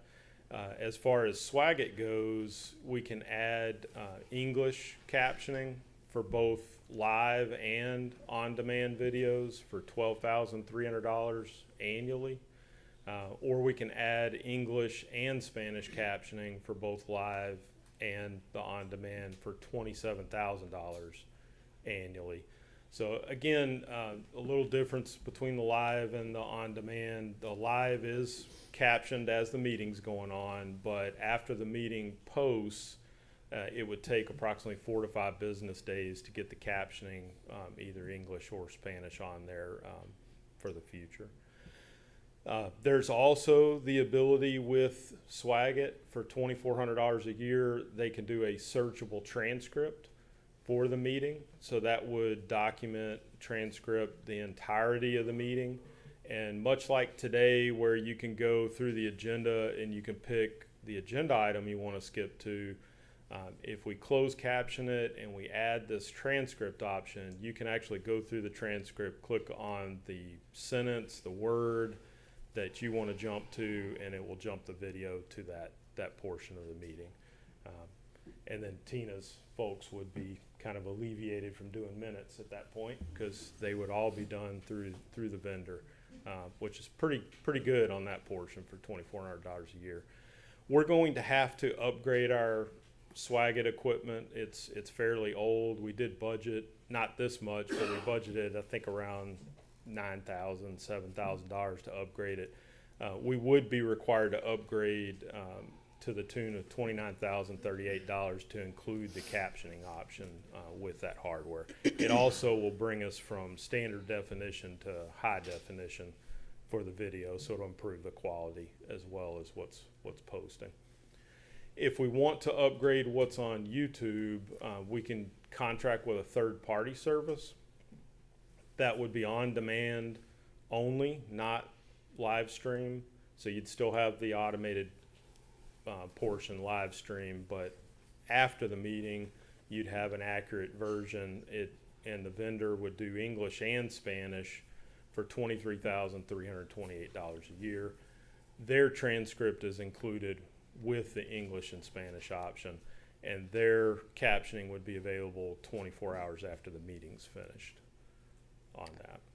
Oh, that's cheaper and have a better turnaround. It is cheaper. I don't know that you can take that. Can you take that transcript, Angela, and jump? No. So you don't have that ability to go in the transcript and jump to that portion of the meeting, though the transcript is available. So it's not as fully functional. But it's a 24-hour turnaround. Yep. It's only $23,328, and then it transcribes in English and Spanish. Right. I would recommend, if we're going to go that route, I'd pay a little bit more and do it through Swagit and have the ability for the citizens to jump to that portion of the meeting they want to go to in there personally. But But will Swagat also upgrade some of our other features while we're upgrading to this? Well, there's a couple things with the Swagat piece. We upgrade the hardware, which we need to do anyway. We'll go from standard definition to high definition, so the quality of the meeting will improve. We can get a transcript that is flexible with the citizen, can jump to that portion of the meeting, to the word they want to go to. And also with that hardware, there's the ability, if we have an off-site meeting and we have the audio for that meeting, we can feed that into the device and we can get a transcript of that meeting if we want that to be available as well. And so the citizens would be able to get a written transcript of the meeting? It would be posted with the meeting. It would be posted. Yes. So this would not only help the hearing impaired, but also visually. Correct, yes. And I can show that. I can skip off the presentation. I can show you Round Rock, which is has all this. I've today. seen it. Have you I seen have, Round but- Rocks? Mayor, Yes, sir. Councilmember Getz. Can you go back to that last slide? Oh, sorry. The ability to add a searchable transcript for $2,400 annually, is that a standalone price, or is that in addition to upgrading Swagat with the other English captioning for $12,300? It's in addition. It's in addition? Yeah. Okay. So the addition is an additional 2,400 plus the 27,000. Correct. And so this is Round Rock. This is one of their meetings that I'm going to. You can go on the video and you can turn captions off, or you can turn it on English, or you can turn it on Spanish. You can see the quality's good in terms of what's there. And that's an example of the transcript, the full transcript of the meeting. So I can go here and jump, and it'll jump to that portion of the meeting.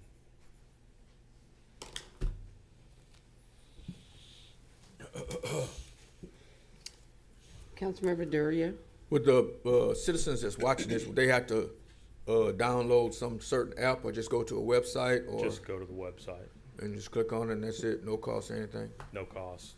Don't have to download anything, no app. Just go to the website. Councilmember Turner. Bart, out of curiosity, do we have more people viewing through YouTube or through our website? Unfortunately, I don't have any way to really monitor what the number of people who are consuming the video is through the site right now. So I don't know. Would this equipment show views? Like on YouTube, it shows the views. Would this equipment kind of show the amount of views or no? Does Swagat show views, Andrew? Currently, the views are higher on the website. We only have approximately an average of 5 to 10 viewers on YouTube, live. So Do 5 you- to 10 on We have YouTube. around 20 to 30 viewers on the website live. But then, I mean, it would be potential for the viewers to grow once they knew we had this available. Sure. Also. And I know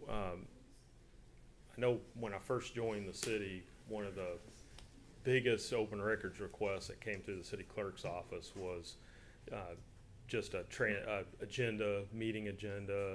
meeting transcripts. We posted all that through Laserfish so they could pull it themselves. They've also had asked for copies of the video before we posted them online. So these are common requests that do come through, and by having them online, citizens can just access it on demand whenever they want it.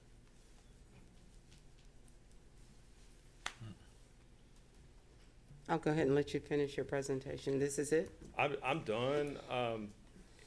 I will say that we have not had citizens ask us for this functionality, so we'd really be ahead of kind of the curve on that. We haven't been getting a ton of requests saying, hey, I need closed captioning, I need Spanish or English closed captioning. So, okay, we haven't gotten any ourselves, but But if you do want to move forward, I'd recommend we do it through the swag it vendor. I think it's a solid solution.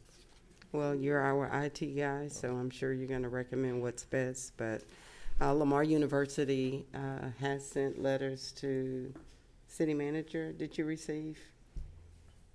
Okay. I thought maybe they copied you on it also, but I have received letters from Lamar University group, and just something I thought would be great to add. So that our hearing impaired would be able to listen in on the meetings. Well, any other discussion, any other questions? Thank you. All right, thank you. Appreciate you. Do y'all want to come back and vote on this, or is there consensus to move forward? Be less than $50,000. Right. So, I mean, is there agreement amongst the council for the staff to move forward and just maybe Does not bring it anyone back? object to it? Because it's less than 50,000, if I know that y'all are in agreement to move forward, we can move forward and purchase it without bringing it back for a vote. Consensus is good. All right. Thank you. Thank you. Okay, now's the time for any citizen who wishes to speak on any public comment. If you haven't already done so, fill out the green slip to the back of the room, hand it to the clerk, and she will call your name. The green light will come on when it's time for you to speak, and the red light will come on when it's time for you to stop. Thank you. Santos Hernandez, 1378 Forsyth Street, Beaumont, Texas.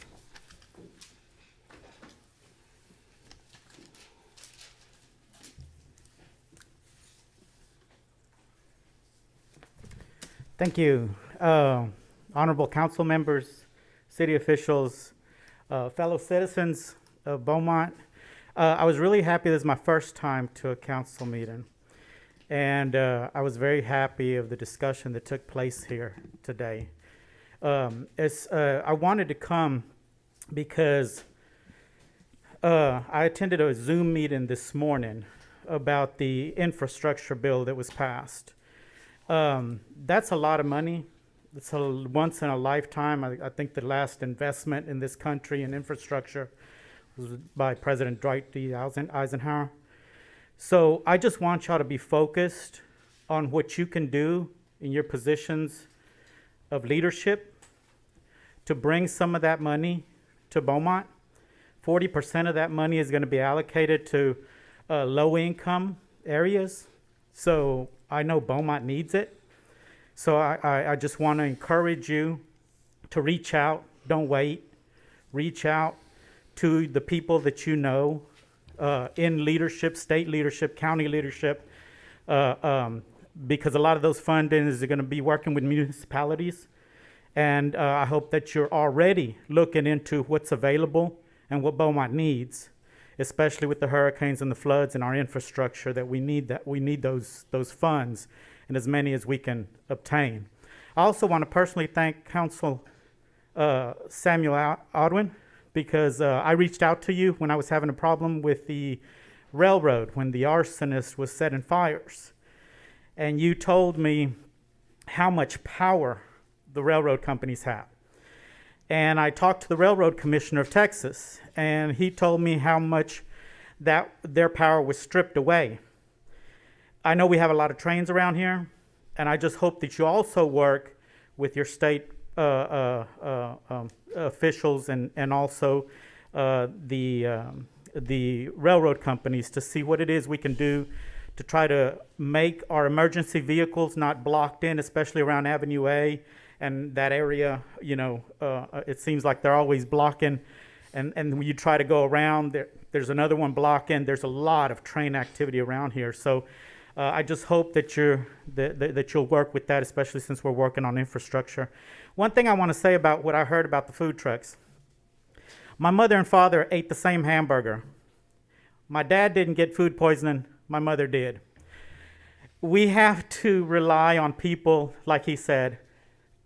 People aren't in it to get people sick, but we need to hear from everybody, not just the people making up the laws. Because you put a sign on there for masks, and we all know masks help, but the majority of us aren't wearing them. Thank you. Thank you. Colin Eller, 701 Trinity, Beaumont, Texas.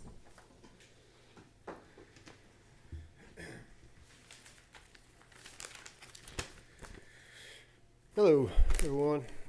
As of October 29th, there have been 856,919 adverse reactions and 18,078 deaths from the COVID vaccines. Tomorrow, the Beaumont Department of Health will begin administering the Pfizer vaccine to children ages 5 and up. The vaccine that the British Medical Journal reported the story of whistleblower Brooke Jackson. Jackson was a regional director who was employed at the research organization Ventivia Research Group, who performed the phase 3 trials for Pfizer. She has told the British Medical Journal that the company falsified data, unblinded patients, employed inadequately trained vaccinators, and was slow to follow up on adverse event reporting into Pfizer's pivotal phase 3 trial. Staff who conducted quality control checks were overwhelmed by the volume of problems they were finding. After repeatedly notifying Ventivia of these problems, the regional director, Brooke Jackson, emailed a complaint to the U.S. Food and Drug Administration Department. Ventivia fired her the same day. Thousands of adults and children that have been given these experimental shots have experienced major symptoms. The media only mentions fever and soreness at the injection point. The following symptoms are occurring: myocarditis, 9,922 cases; stroke, 10,175 cases; convulsions and seizures, 10,849 cases; and autoimmune disease, 891, to name a few. We now know from Brooke Jackson that they knew these problems would occur, but they went forward with the deadly concoctions anyway. Everyone who has volunteered to take these shots is now in a great human experiment. But those of us that do not want to be experimented on are being forced to participate, including children ages 5 and up that have almost no risk of this virus. It is illegal to force anyone to participate in an experiment. This is a violation of the Nuremberg Code established in 1947 to protect humans from being subjected to such evil experimentation. We are being told that this is a pandemic of the unvaccinated, but is this really the case? Vermont is one of the most vaccinated states in the country, but 64% of the deaths reported since July were fully vaccinated individuals. If these shots are so effective, why is it necessary to take booster shots also? Another fact that is not being reported by our media is these shots have been banned in over 160 countries because of the ineffectiveness and deadly side effects. Not to mention that the fact that COVID is very treatable with alternative medications such as ivermectin, hydroxychloroquine, and inhaled steroids. Over 200 members of Congress were treated with ivermectin. I'm here to request the Director of Public Health to properly inform the citizens of the dangers of these shots. The media has failed to make the public aware of the hazards of the vaccines. We just spent an hour talking about the safety of Zumo sausages. I hope as Sir, much your time concern is given Sir. to inform Sir. the public of the dangers Sir, of these. your time is up. Thank you. Haley Marchin, 2681 South Pine Island Road, Beaumont, Texas.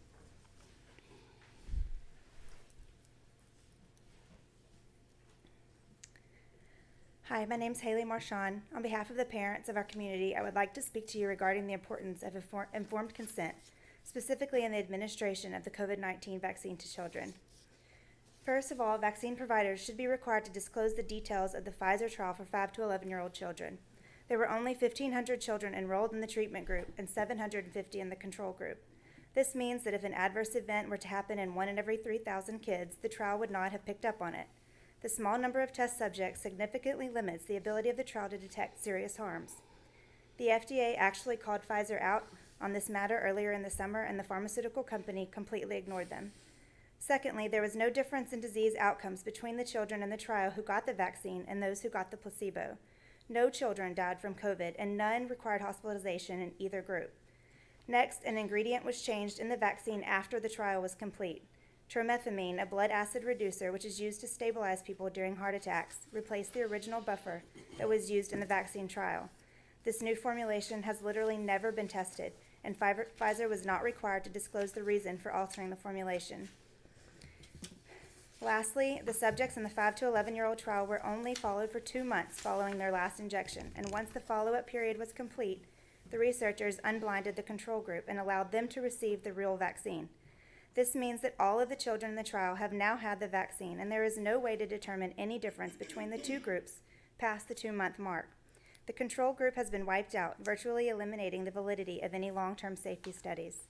The second thing vaccine providers should be required to disclose are the statistics of COVID-19 in children. Throughout the pandemic, children have been largely spared from severe disease and death caused by COVID-19. According to the CDC, less than 0.1% of all COVID-related deaths in the United States were in children. While all childhood deaths are tragic, further examination reveals that many of these children likely actually died from other causes, meaning they died with COVID, not from COVID. The number of kids compared to the number of adults over age 65 is minuscule. In addition, COVID causes significantly less severe disease in kids. In fact, last month, the New York Times issued a massive correction after they grossly misreported the number of COVID hospitalizations in children by over 800,000. Another study looking at pediatric intensive care units shows that 83% of children that were admitted due to COVID-19 had pre-existing conditions, and most of them actually tested positive for other respiratory illnesses like RSV. Third, the adverse events that Mr. Collin already mentioned. And I just want to say that I'm a proud wife of a physician here in Beaumont, Texas, who has treated hundreds of COVID-19 patients effectively. And the amount of information that is limited to them, it is our responsibility to make the public aware that there is other information out there that is being suppressed. Thank you. Marcia Cavett, 6220 Phelan, Beaumont, Texas. Thank you. I'm just going to read quickly like she did. Can you pass these two? There's two different documents here. I have here a copy. Oh, let me restart her. I'm sorry. I have a copy of the Nuremberg Code and the Georgia Guidestones there. I'm here to ask you to require all children and their parents who will be receiving the virus shot to be presented the following information. When written and signed by parents, information, all contents of the serum, it is possible for, to let them inform them that it is possible for side effects. This is a must according to the Nuremberg Code. This is nothing I have to say. This is this is world government.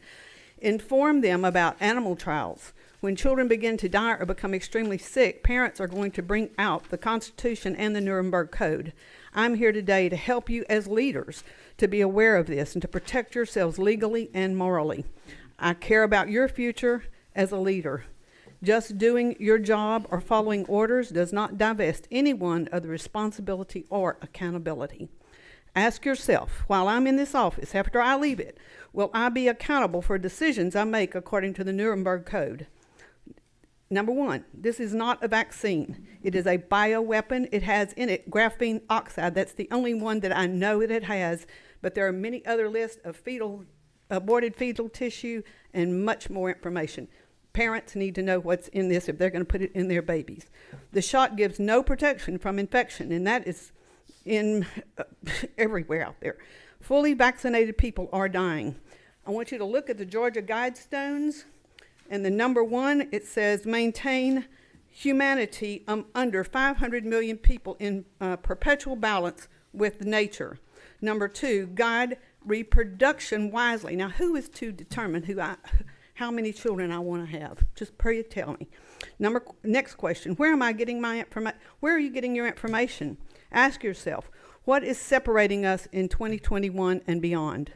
No longer, thank God, is it our ethnicity or our politics, nor our religion, but rather, are you vaccinated? Show your papers before you come to Thanksgiving dinner. This sounds to me like Nazi Germany. If any of you have studied history, you know where this came from. With mandates, not laws, we are no longer a people who can choose.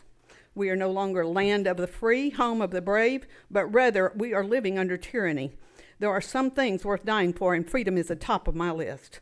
Those who choose not to take experimental vaccines are being discriminated against and risking unknown illnesses or death, and children are very innocent. Free speech is being removed by censorship. I would like to refer you to the doctor, I believe he was President Trump's doctor, Dr. Zelenko. He had a wonderful speech in front of the Jewish council. Okay. My time's up. If y'all want to hear more, I have more.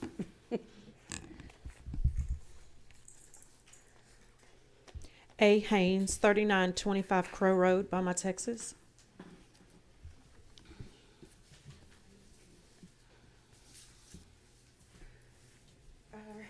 Hello, Mayor, Councilman. My name is Amanda Haynes. I am the Vice President of Amalgamated Transit Union. I'm here today to inform you guys that we're still fighting this contractor that you guys brought in here to manage Beaumont Transit. The last offer that they made us was deplorable, horrible, to say the least. We rejected it. We're not at the table anymore, and I'm not sure where we will have to go to resolve this. And but we're willing to do what we need to do to get this resolved. I am coming to you again to, ask for your help in resolving this.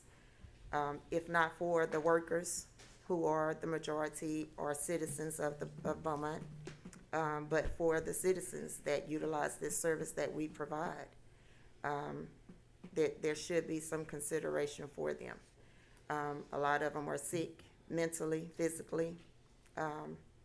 They utilize this service. They need it every day. We have been here throughout the pandemic, jeopardizing our lives, putting our lives on the line for the need for the passengers to get to and from work, doctor's appointments, or what have you. To some of you guys, it may not seem like it's important, but it very well is. Again, asking for your assistance in making this, getting this over with. It's been well over a year, and it's still going on. And it's ridiculous that it has to go this long. Thank you.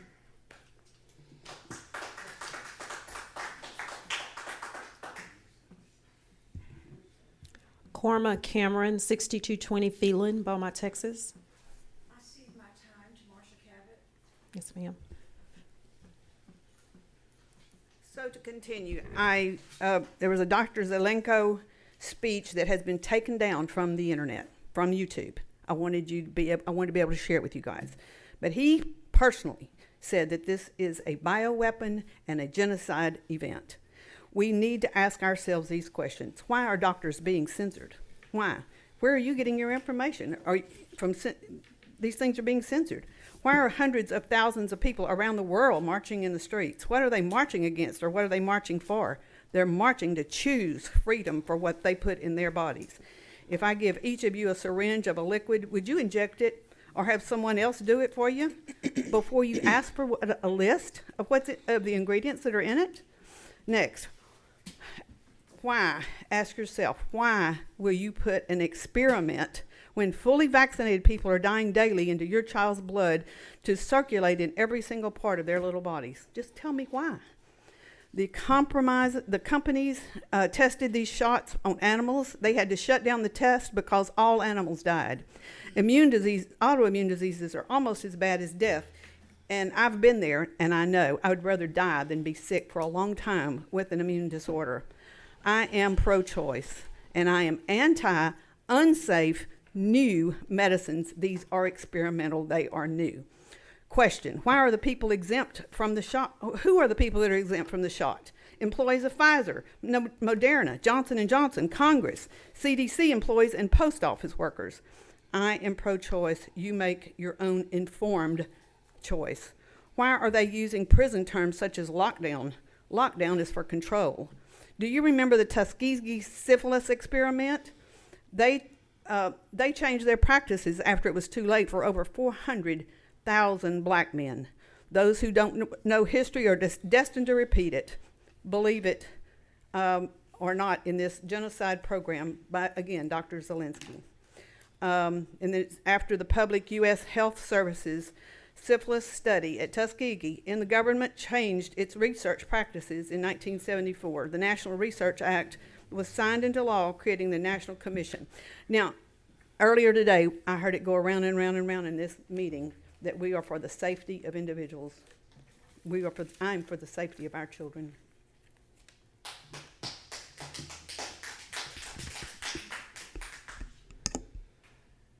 Christopher Matthews, 3875 North Major Drive, Beaumont, Texas. Good afternoon, Mayor, City Council. I came to ask you guys a question about EDC. I know Port Arthur and Orange has one, and I think that it would be a good idea. I wanted to ask you guys, how do we go about developing one, getting one in place here in Beaumont? I think it would be very good for community growth, not just on the aspect of like them taking on the burden of maybe finding some more like state and federal grants for economic development and growth, but also just on the aspect of like the data that they would be responsible for gathering. I think it would take a big burden off of you guys for growing our city like we're wanting to. And I think it would be a good idea to possibly have a workshop on this. So that's all I had to say today. Thank you, guys. That's all I have, Mayor. Thank you. Before I go to council member comments, I'm going to ask our city health director to come back up, please.